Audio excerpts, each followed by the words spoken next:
Okay, something else has occurred to me that I'd like to talk about today. And that's this, I don't know whether it's a condition or what someone that works in, I don't know, psychology, psychiatry, or whatever would say. But when you're a carer, it's like you're holding, as I always see it, the greatest dark and the greatest light. And every day is getting through that day. It's There's a survival element to it. And I know for me over the years, that sort of survival way of coping with things has had a real effect on my nervous system. Um, because you can get all these unpredictable moments that come up that cause this real spike in your adrenaline, but that might well be the case. But actually, look around you, and nobody else in the room when you're out in the community is going to be confident at dealing with that situation. So, really, it's just down to you. Okay, so I'll give you an example. Last Sunday, we went to a community event, and I'm really keen on like involving my boys in those. I believe we as humans can come up with all these views about other people, and actually you meet them, and very often that's most people are filled with gold, if you really um put the time into those things. Anyway, we go to this community event. It's actually at the mosque down our road. Okay, now I see someone from work, the mayor's there, this person, that person, da da da. And anyway, we arrive a little bit late because I kind of know we're not going to be able to sit still for a whole hour, without something going down. So we're a little bit, politely late. Go and sit at the back. And, we're okay. There's somebody at the front doing a talk, and, everybody else is silent. And of course, a little bit into it, Tristan's getting a little bit twitchy.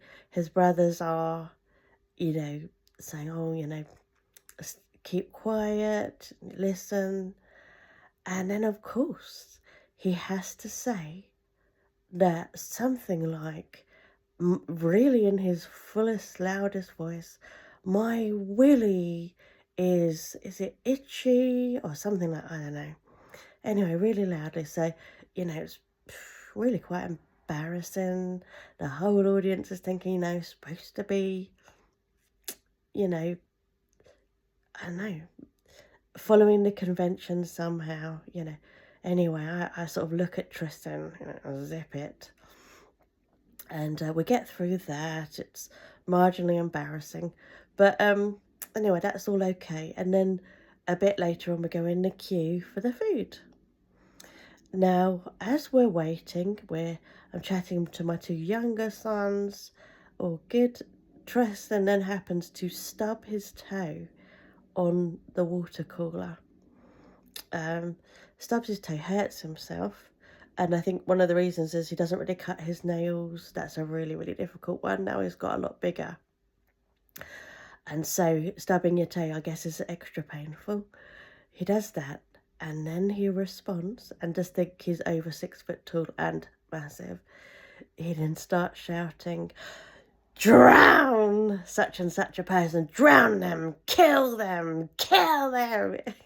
So, I'm aware that everybody's thinking, what is going on here? Does he mean it? And some kindly guy comes up to me. Oh, does he want to go first in the queue for the food? And I said, look, it's fine. I'm I'm thinking on my feet here, shouting wants to murder people, but I'm thinking, look, what I've got to do is de-escalate him. It's probably better to do that whilst we're where we are. Let's de-escalate first. I saw some bottles of water on the table. We could get him one, he could have a few sips of that. We could bring his mood down whilst in the queue, so that by the time we get to the food, he's regulated enough to do that. Okay, so that's all the things going through my mind. I managed to bring him down. My other son's obviously really embarrassed. I'm sort of managing their response to that. I see people, but I can't talk to them. And I'm naturally what you'd say, a really sociable person, but we go to these things and literally I'm managing stuff. And I feel like my nervous system, it goes up, it goes down, it goes sideways. It's responding to all these unpredictable events all the time. I mean, there was another occasion I take my youngest to martial arts lessons, and Tristan comes out of one of the lessons in just his pants. And there was no sign that was going to happen. And then, I mean, luckily there were nice pants with parrots on them, but still, having to manage that. And so, where I could be talking to people at karate, I don't. I'm in this bubble, and I've been in this bubble for years. And I don't know if there's other carers out there where you feel you're alone. And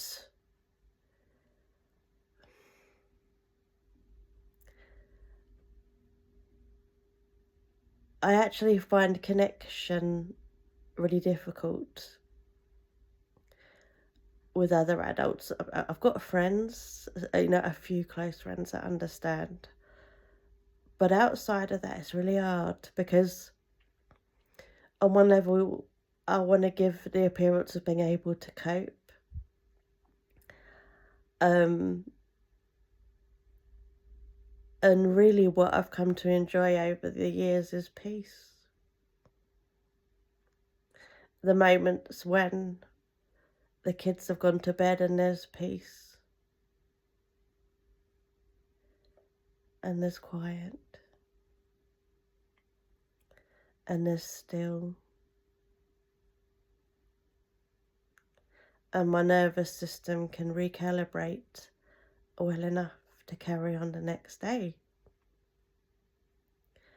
I mean, I've had my blood pressure done before, and it's high. I never used to be high. And I sort of I felt a little bit told off, by the nurse. But to be honest with you, why wouldn't it be high?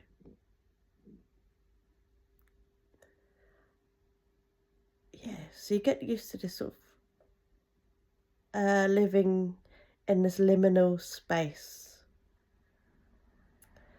As a carer, you cope, you deal with stuff, you get through to the next day. And I've become so independent over the years that I've actually begun to feel I don't actually know how to ask for help. The school have even said, I should let them know earlier when things happen. But I actually find I'm so used to having to get through, my ability to say when I've had enough's kind of gone. Anyway, I don't know if anyone else experiences that.